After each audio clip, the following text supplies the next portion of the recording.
way. I said, Mister, read your Quran, Surah 19. And read the Quran chapter 3 too. You will see that Jesus is the only way. If you don't believe, God will punish you.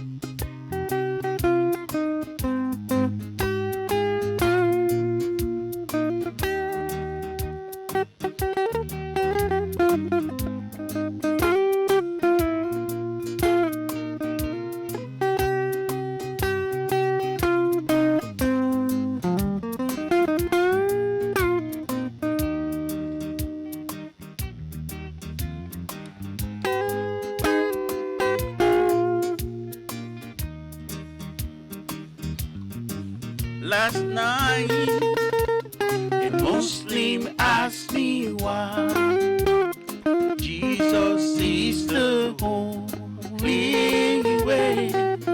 I said, Mister, read your Quran, Surah 19. And read the Quran chapter 3 too. You will see that Jesus is the only way. And if you don't believe, God will punish you. Last night, a Muslim asked me why Jesus is the only way. I said, Mister, read your Quran, Surah 19. And read the Quran chapter 3 too. You will see that Jesus is the only way. And if you don't believe, God will punish you. Thank you for welcoming us into your living room again today.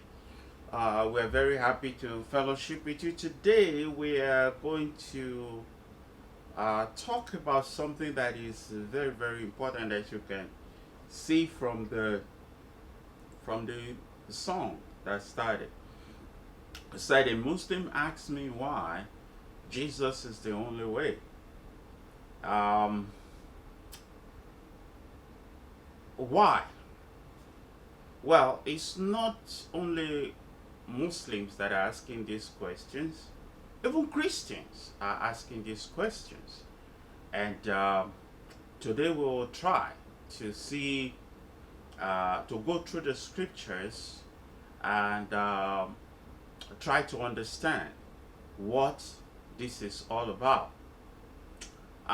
The first text that we are going to look at is Romans chapter 1 verse 16. Romans chapter 1 verse 16. I will read quickly from the King James Version, Romans chapter 1 verse 16. Say, for I am not ashamed of the gospel of Christ, for it is the power of God unto salvation to everyone that believes, to the Jew first and also to the Greek.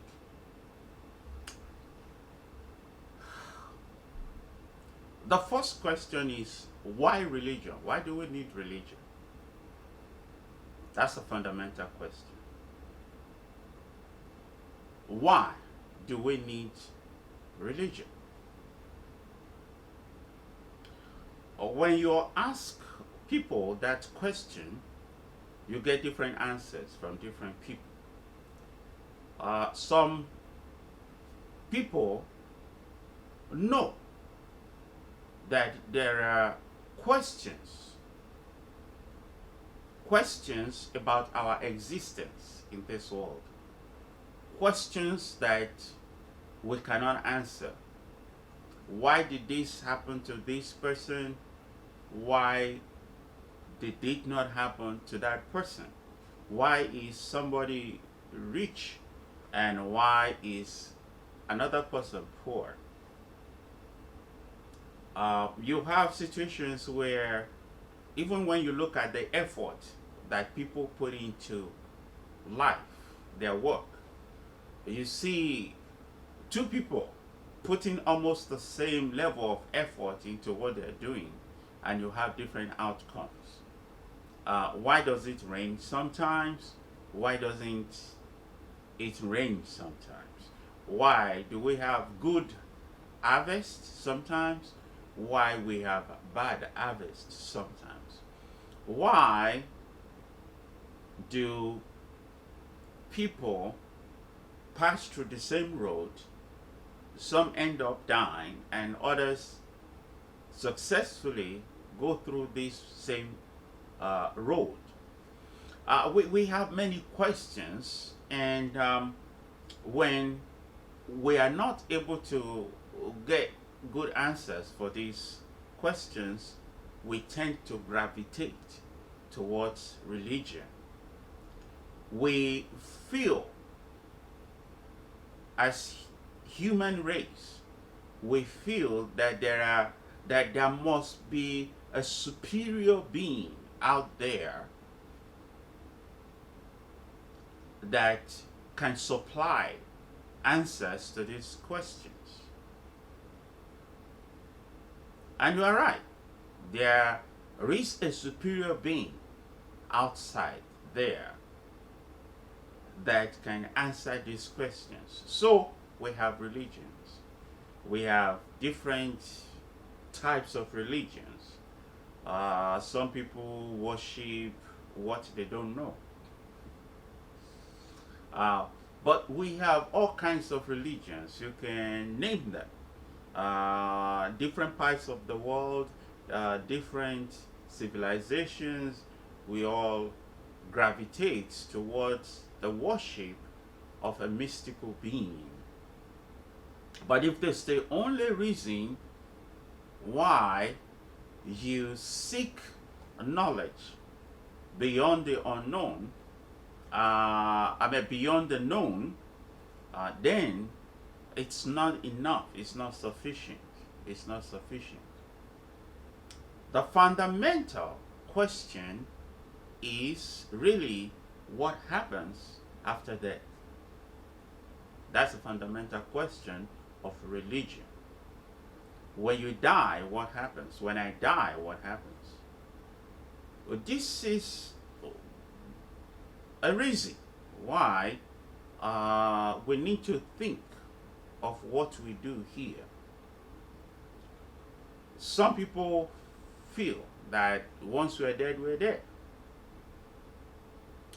But the things that we see in this world, they give us ideas of what to expect in afterlife.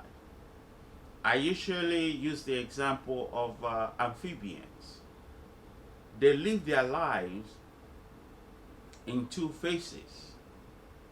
The spirit of man does not die. Once a spirit is created, it lives forever.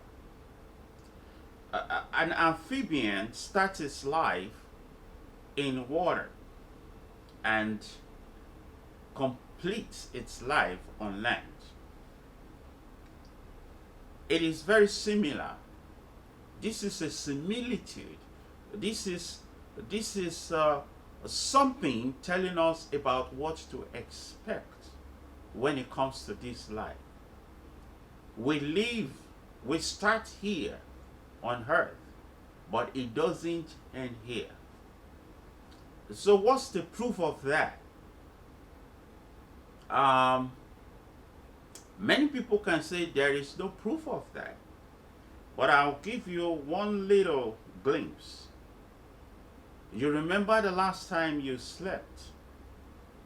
You were sleeping, but there's this part of you that did not sleep.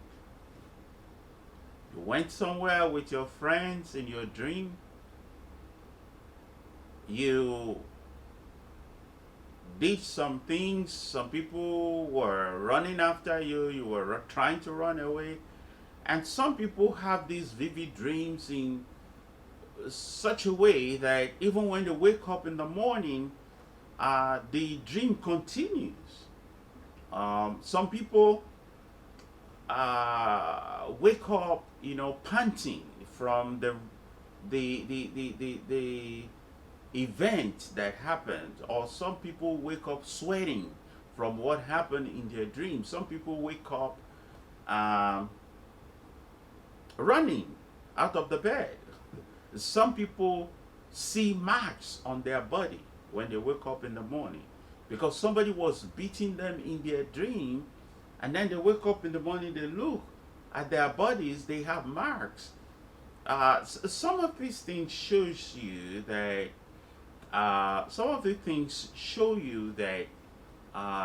life does not end here. That is the closest I can get. So what if instead of sleeping, when you die, you end up going to a place that you like or a place that you don't like? In actual fact, there are many testimonies or stories from people who died in the hospital and they were being prepared for the mortuary, and suddenly they come back.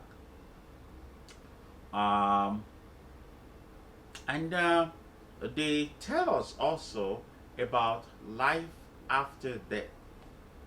Well, we can ignore all this at our own peril. There is enough information to warn us about afterlife. So we can choose. I read a story of a king. This king had a jester in his palace. This jester will make anyone laugh. But there was this time that the king was not very happy. He was sick, and the jester kept trying his best. So finally the king got tired and called the jester. He said, "Jester, I want you to travel. I want you to do a research for me.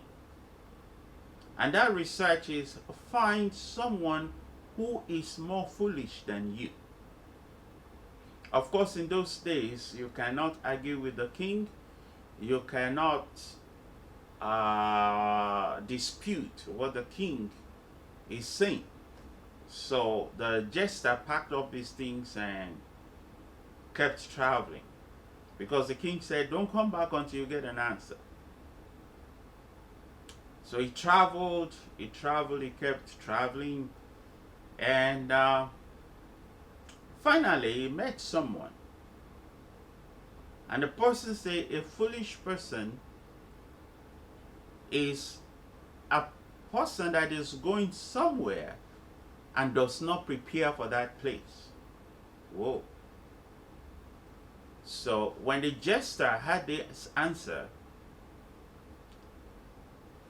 he turned back and went back home. So apparently the king was not expecting him to come back, but he did. So he got back to the king. And the king said, "Hey, what happened? You came back. Did you find an answer? And the jester said, yes, sir. I found an answer. And that's why I came back. And the king said, okay, tell us your answer.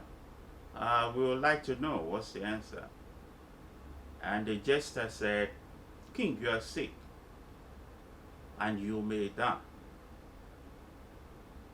Have you prepared for where you are going? And the king said, no. He said, then I'm sorry to say, I think you are more foolish than me. Of course, the king was angry, but the king got the message.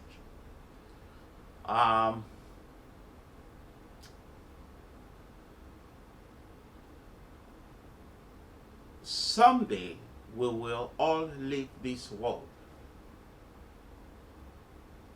and we should seek an answer. In actual fact, if you read about the life of many wise men, wise popular celebrities, towards the end of their life,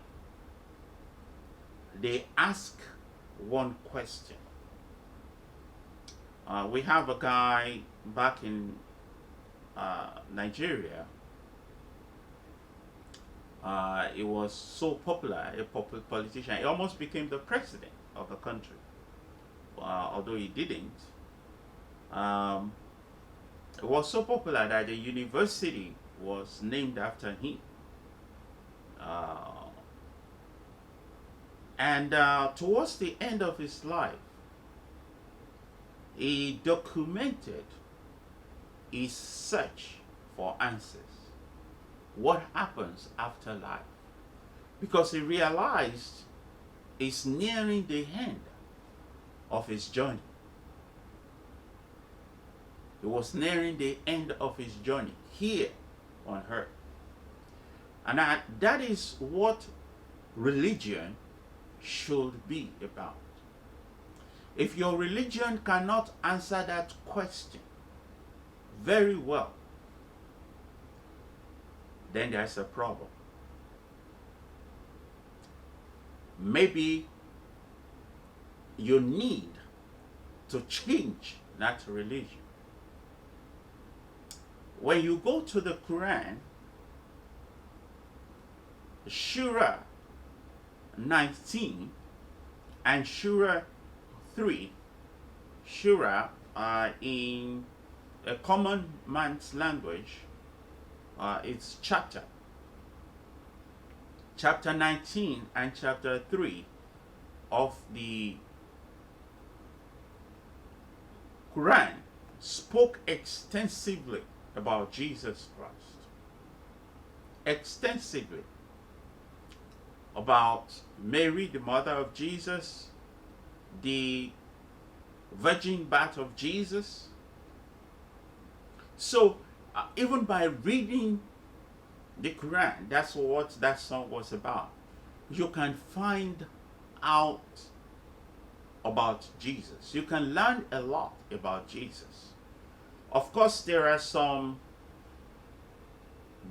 discrepancies between some aspects of Jesus' life in the Quran versus the Bible, but you have enough in the Quran to tell you about Jesus. In actual fact, there are new believers now who are becoming believers just by reading their Quran. Just like many Christians don't read their Bible, there are many Muslims who don't read their Quran. If they read their Quran by themselves and understand it and process the information, they may actually come to different conclusions. So, what's religion about? Religion should be about life here, but more importantly, life after death. So, there were many prophets in the Quran, and there were many prophets in the Bible. The similarity between the two is that even in the Quran, there was no other prophet like Jesus. And in the Bible, there was also no other prophet like Jesus. So, this is the fundamental reason for calling Jesus the only way. How is he different from others? Well, in Surah 3, Quran chapter 3, and also chapter 19, it was confirmed that Jesus was born without a father. Jesus had no father. He was born without the normal process of creating a child. I mean, in the Quran. Now, all other prophets were born the natural way. This is distinctive even in the Quran. Of course, in the Bible, we know of the virgin birth. Jesus was born without the normal intercourse between a man and a woman.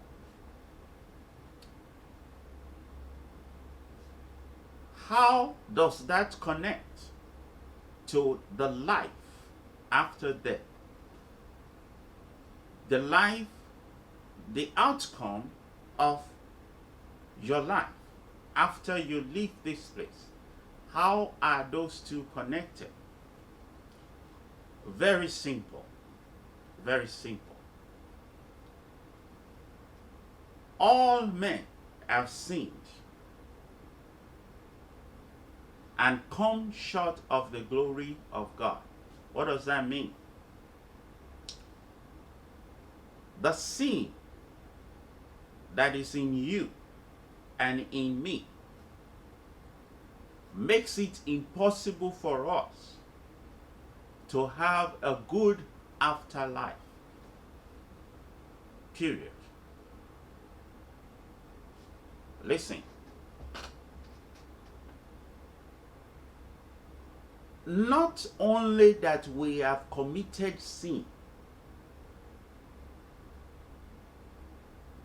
since we came into this world, we were actually born in sin.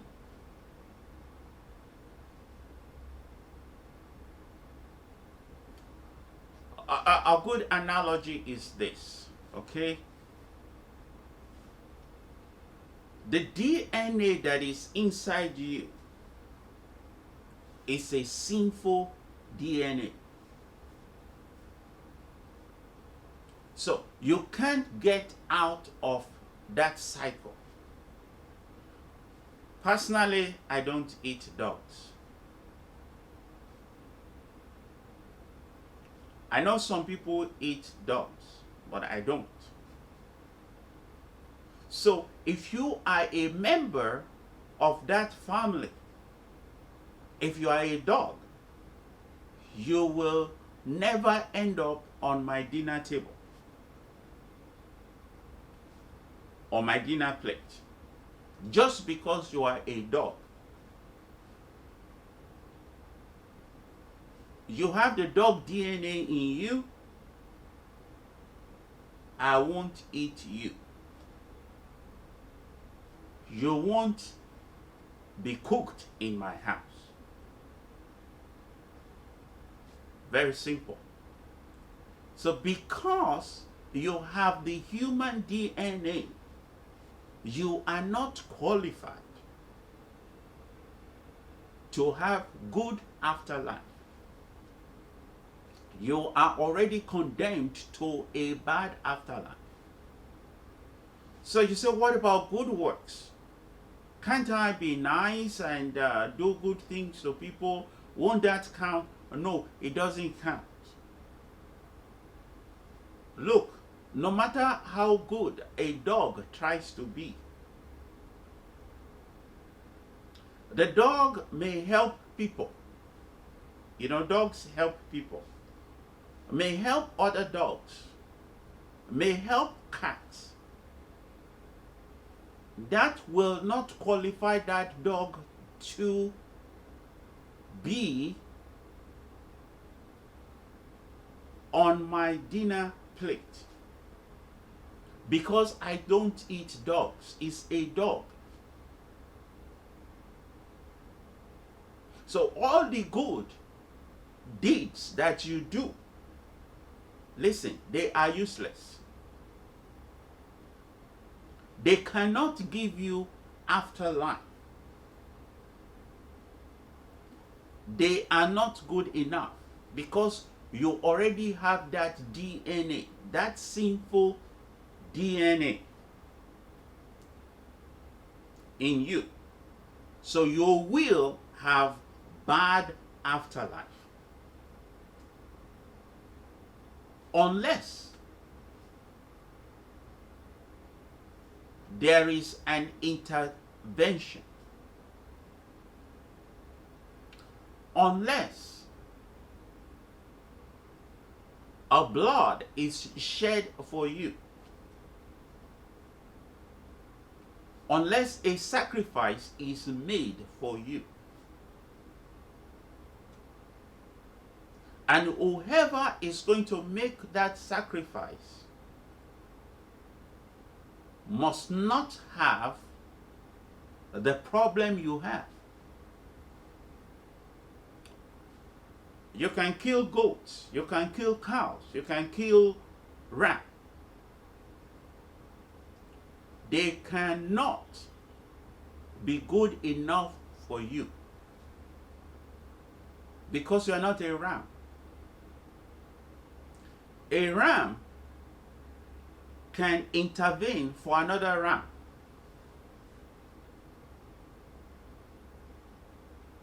A ram cannot intervene for human beings. It has to be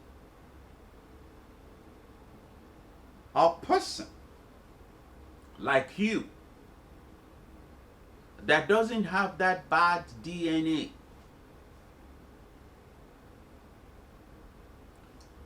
That does not have the Adam that sinned. DNA. So how is that possible? There must be a second Adam that did not sin. You know the story of mankind. You know, you can try to come against that with science, and I guess by now you know that science is not conclusive. If science is conclusive, America will not have 5 million infected COVID patients today, and 162,000 people dead from COVID. Science is not conclusive. It's not conclusive. Let's just put it that way. Okay? So you cannot bring science against something that is already conclusive.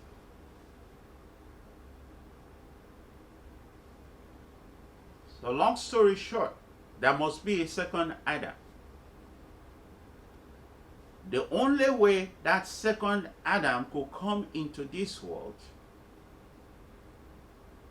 was by immaculate conception.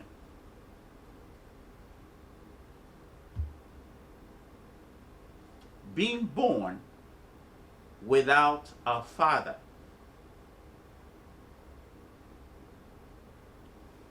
Surah chapter 3, Quran chapter 3 and Quran chapter 19 confirm that Jesus was born without a father.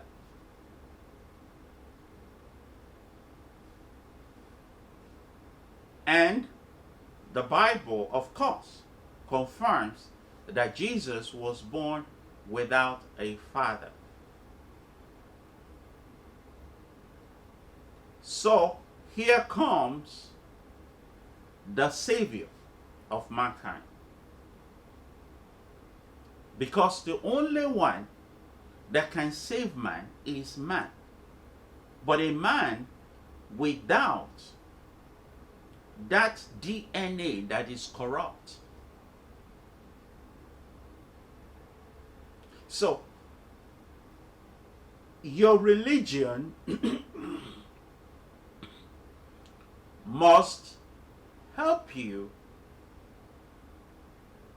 transition from this person or that person that is already condemned to bad afterlife. You need to transition to someone who can obtain good afterlife. And we will continue from there.